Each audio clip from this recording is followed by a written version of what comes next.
English teacher friends. Kristian Kuhn coming at you again, affectionately known as the Bob Ross of composition. And up my sleeve in today's writing workshop video, we are going to take a look at a pretty cool piece. It's Eminem's obituary that he wrote to the moniker himself, Slim Shady. And all I'm going to do in this is kind of give I don't know, the pretend realm of it's early in the academic year. I'm starting with rhetorical analysis. How do you nail a declarative thesis? And that's the heuristic that I use to get my kids anchored in their thesis statement is the declarative thesis. And that's all we're going to practice on, with this is rhetorical analysis thesis writing. So before I give you my models and exemplars that I painted myself, I just want to say, please subscribe to the channel. It's called Kristian Kuhn, the Bob Ross of composition. Spread the word far and wide. Tell your friends, colleagues, tell your students, and let's try to beat that algorithm. And then the other thing I'll add is this. I know that a lot of you are looking for professional development within your department, either, for, a consultant to work one-on-one with a teacher or a small group of two or three, say AP Lang or the 11th grade or the whole department. And I love this quote here. I just can't get enough of these staff development days. They definitely improve my teaching. Said no teacher ever. Right. I've been in the classroom 23 years going into my 23rd year here shortly. And I definitely say that there's been very few professional developments in my career where I'm like, whoa, that really profoundly changes some things for me. So if you're looking for that profound change and really want to, align your curriculum and hunker into composition in particular, that's my forte, that's my background, that's my expertise. You can drop me an email at teachingwritingcoach@gmail.com. And I also have a webpage called www.teachinghowtowrite.com. All right, in terms of logistics, if you want to download the slides and the obituary, just scroll down a tad bit in the video's description. It's kind of hidden down there a little bit, but once you're on YouTube, just scroll down in the video's description a couple of lengths and you'll see it. And then in terms of prompt, I'm just saying, hey guys, generic prompt here. We're going to perform a rhetorical analysis. And those that are familiar with my work, my generic prompts usually elicit like what's the author's intent and how does the author construct meaning. So, and we'll get to those questions again later on, but really don't want to pigeonhole myself too much because we're just practicing. So the first question becomes, so how do I write the intro? And as I've already alluded to, my kids typically go the declarative thesis heuristic route. And in order to make this make perfect sense, I always say this to teachers and even to students, you got to Bob Ross your instruction, right? So what I do is get to the proverbial canvas easel and I paint within for teachers and students to demonstrate how to do this, a la Bob Ross, okay? Just as he would, introduce the joy of painting and say, hello, happy little people, today we're going to paint, etc., etc., etc. I say, hello, happy little people, today we're going to paint introductions for the Slim Shady obituary. So I'm going to get to the canvas and easel and air quote here, paint 3 exemplars with and for you to demonstrate that. And then teachers, one of the things I do in my PD sessions is give you all the tools and the necessary toolbox, the requisite toolbox to get comfortable so that you can model in this fashion. I know having done this for years that some teachers get terrified, crippling fear with the prospect of writing in front of their students. And it ain't so bad once you got a heuristic to wield. So what we're going to do is pack the prompt, unpack the basic real skinny of how to do this. And it gets us to a simple truth, right? No matter what prompt you look at or cloak or phrase, especially if it's in the vein of FRQ2 on the AP Lang exam, implicit in any prompt, you got yourself 2 questions. How does the author construct meaning? And what is the authorial intent? So if you go back into antiquity with the rhetorical analysis prompts for AP Lang, implicit in every single of those ones, and we're going like back to the 1970s all the way to the present, You have those two questions implicit in there. And what's cool is there's some math to this. When you declare the thesis, you start by answering the question, how does the author construct meaning? Whenever you answer that question, by default, you got yourself a thesis statement if there's a caveat to this. And I say if you've read the passage correctly, if you've ascertained an accurate meaning.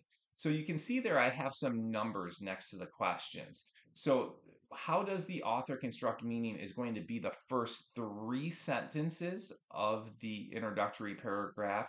And what is the authorial intent gets one sentence. So let's break that down a little graphically and we'll see what other little tidbits go into this. So again, you begin with the thesis. How does the author construct meaning? I want my kids to find like the three most salient, germane, relevant terms, devices, techniques within the passage because, as we know, one term, device, technique cannot on its own comprise the totality of the meaning. There's usually other things that link it together. I want a little bit of context and background. And by that, you got to get to the universal truth, the universal theme, the exigence, and that's the authorial intent question. Want to see some tier two level vocabulary? All I mean by that is your average run of the mill SAT level caliber words. And then those that are familiar with my work, you know that I want my students to be syntactical ninjas come time of exam day for my AP Lang class, and then my kids that are transitioning onto other on-level classes.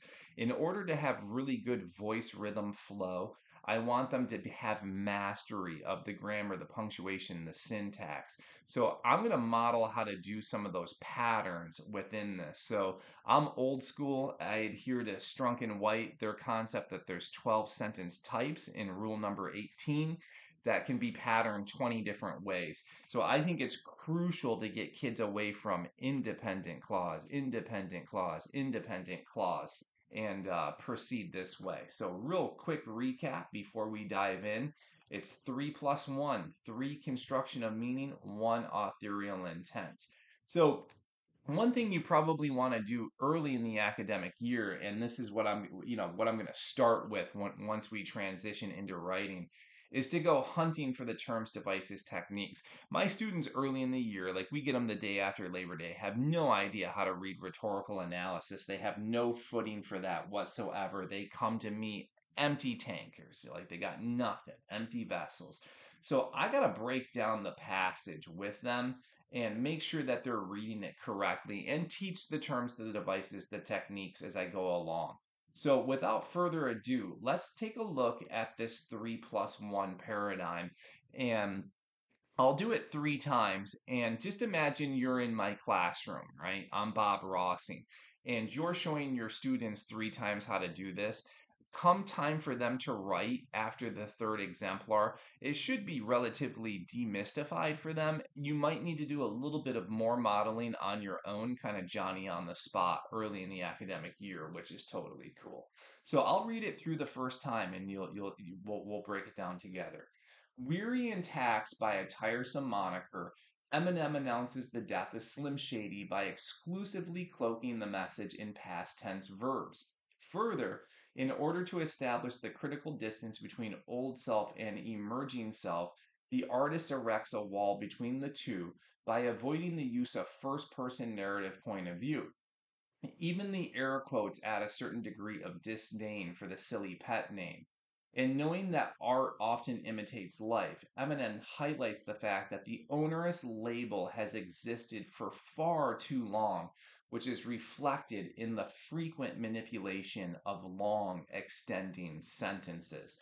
All right, so you can look at this more closely if you download the slides. I'll unpack what I'm doing here. So in the first sentence, I want to highlight what I deem to be essential to the construction of meaning.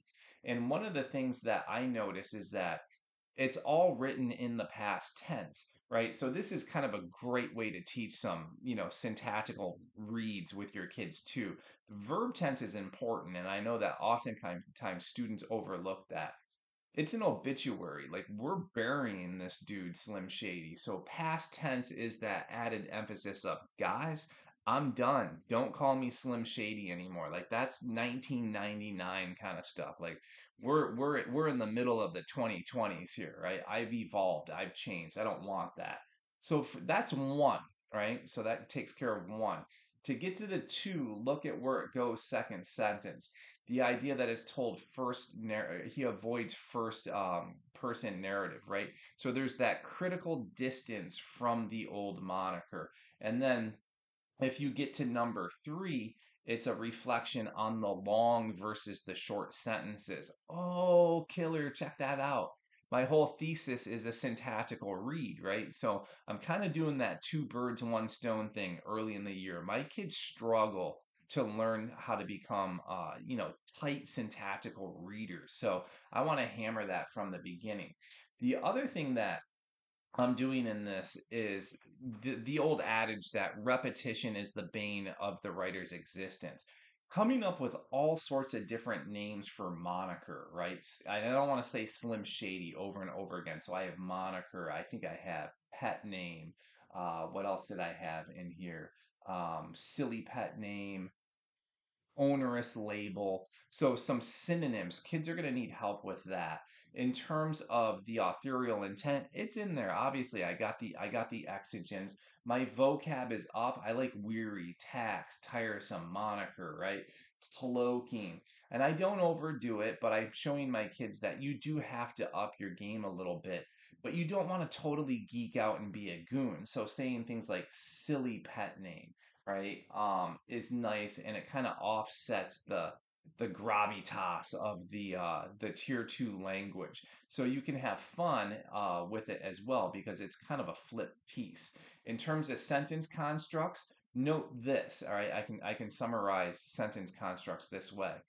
Repetition is the bane of the writer's existence. You don't want your sentence patterns to repeat, especially in the introduction, because you're not really hammering any point, right? Besides the thesis, you just drop the thesis. So each sentence is different than the one that preceded it, right? And you can layer and pattern in that way. And it's kind of a training wheel scaffolded way to make sure that you have voice, rhythm, and flow. But it works, especially in the introduction. All right. That might be a little nebulous, a little pie in the sky. So let's do it again. I'm going to roll out 3+1 declarative thesis heuristic. Subtle in its sarcasm, Eminem announces the death of Slim Shady with self deprecating humor and conflated diction. In order to firmly declare the offing of his moniker, the rapper exclusively employs third person narrative point of view, an intentional syntactical decision that creates necessary distance between old self and new self. A pen name that has become a burdensome cliche, Eminem buries the triviality with the exclusive use of past tense verbs. And just to make the message crystal clear, the air quotes help add a certain definitive quality to the death announcement. All right. So doing the same thing here, you can, manifestly see that I'm isolating what I deem to be the three most relevant, germane, substantive terms, devices, techniques in the piece. I sprinkle in that authorial intent sentence, and that sentence, it doesn't even really matter where it goes. So some kids are like, it has to be fourth. Just put it in there somewhere. It doesn't matter. In terms of syntax, you can see I'm using some dashes in this one, some short sentences, some long sentences. So again, there's good voice rhythm flow. There's sufficient tier two vocab in there. I like self-deprecating, subtle, burdensome, like good verbiage in it, right? Good parlance. And it's exactly four sentences. So my students always use four sentences for their introductory paragraphs, right? That I think I forgot to say that earlier. So they're always four sentences long. Students, teachers, yes, you can. I know some people intellectually shut down when they see me Bob Ross like this, and it's too hard. My students do this in their sleep once I model it enough for them. It just takes a lot of practice. So here's number three. As the long run on sentences belie, the life of the moniker has also run its natural course and shall cease to be going forward. To highlight this fact, Eminem makes certain to only refer to the label with past tense verbs. Further, the employment of the third person also helps create a sense of finality, distancing, and transition. Looking over his shoulder as he bids farewell to Slim Shady, The rapper does very little to conceal his disdain and amusement at the death of what has become a farcical cliche. So let me break a couple of things down here. Go to the second sentence, or the third sentence that begins with further. So, in my Nuance Academy, where I teach my kids all the basics of grammar, punctuation, syntax, and the sentence patterning, you can see here that I do something called a trio: finality, distancing, transition. So, you layer in a series of three. So, my students get really good at that. But again, as I Bob Ross, I have to show them my earlier teachings from the Word Study Academies and the Nuance Academies. First sentence is one of those art imitates life syntactical reads. Like, geez, I observe, I spy with my little eye that there's a lot of long run on sentences in the obituary. Great observation. So what? It belies the fact that the moniker also has gone on for a very long time. Like, we're pushing 25 years, 30 years here. And Eminem is saying, done, cease, stop with the short sentences, right? So I got my authorial intent in there, tier two. And that's what you do. 3+1, declarative, thesis, heuristic, every single time. Good place to pause, have your students give it a whirl, and happy teaching, happy writing. Again, if you need to contact me for anything, teachingwritingcoach@gmail.com. I know some teachers are always like, I feel like I'm burdening this guy if I reach out to him. Dude, I love it. I love receiving emails. I love answering questions, and I really love it when teachers use my heuristics and it demystifies the writing process for students. So you're no burden whatsoever. And again, concerning the PDs and my self-paced courses and the work that I do with National Writing Project, Perfection Learning, Applied Practice, even my own little webinars and stuff that I do on the side, take a look, teachingwritingcoach@gmail.com. All right, be well, and I'll keep churning out some material in the weeks, months, days to come. Take care.